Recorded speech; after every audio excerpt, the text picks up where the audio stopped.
जानू बैठतो लगनिया टूटतो पारनवा तपी लाई दी हो पानिया तले नस में जहरिया ते सुई आगे जानू देखी हो तो धुइया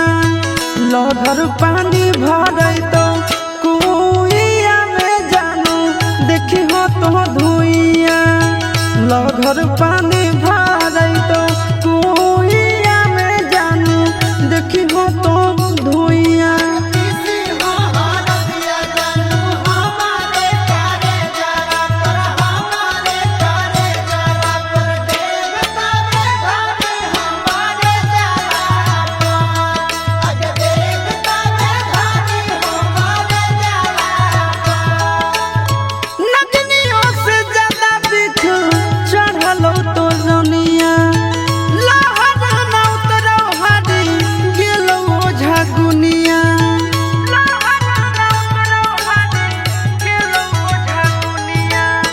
नगनियों से ज्यादा दिख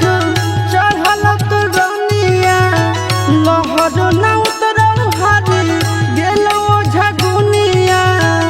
कि मरल धरल रहबो हम भुइया में जानू देखी हो तो धुइया